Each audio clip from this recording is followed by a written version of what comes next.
Loan ভাই আপনার motorcycle কাম পুরা কমপ্লিট করে দিছি আর একবারে ধুইয়াও দিছি, আপনি একটু চেক করে লন চালায়া। আরে ভাই চেক করা লাগবো না, সবসময় আপনার দ্বারাই কাজ করাই। আপনি মানুষ ভালো আছেন, ঠিক আছে। আচ্ছা তাহলে ঠিক আছে। আচ্ছা ঠিক আছে, যাই হোক বিল কত হয়েছে এটা কোন? বিলটা ভাই আমার ওস্তাদ রেজিগান। ওই ভাই বিল কত হয়েছে? ওই তো আমার মিস্ত্রির জিগাও, আমি 2 দিন ধরে দোকানে আহি নাই তো, ওই ভালো জানবো ওর এই জিগাও।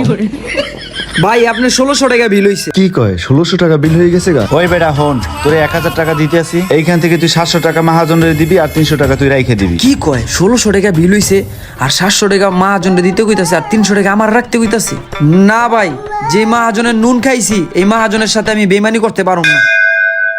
এই ভাই আমার এখানে কাজ শিখাইছে আর এখানে কাজ শিখে আমি মিস্ত্রি হইছি, আর আমি আজকে তার সাথে এই কাজটা আমি করতে পারুম না ভাই। না না ভাই, আমার দ্বারা এই কাজ হইব না, আমি সততার সাথে কাজ করি। আচ্ছা বুঝলাম, তুই সততার সাথে কাজ করো, আর এখানে ইমানদারির কি আছে?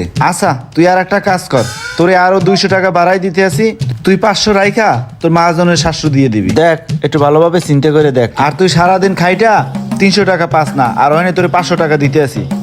আচ্ছা ঠিক আছে দেন। যে ভাই আপনাকে গাড়ি পুরো কমপ্লিট হয়ে গেছে গা, আপনাকে বিল হইছে 900 টাকা, আপনি আমারে 700 টাকা দিয়ে 200 আমি রাহুম না আর 500 ক্যাশ দিয়ে দিমু। দেখছস তোর সঠিক জায়গায় লই আইছি, আর এটা আমার লুকি। চল ওর মালিকের লগে একটু মজা লই আহি। হ চল, গাড়িটা পুষতাছে। কি অবস্থা মামুন ভাই, দোকানপাট খুলে লইছেন, বেচা কিনা হয় না এমনি বইয়ে রইছেন? ভাই আলহামদুলিল্লাহ, আমি যে ইমানদার স্টাফ, আমি দোকানে না থাকলেও কাজ হয়। ওই বেটা হুনছস, স্টাফ বলে ইমানদার। ভাই আমার হুন্ডারা কাজ করাইছি, এর বিল বলেছে 500। আচ্ছা ভাই, এই হুন্ডার ভিতরে কি কি লাগাইছেন?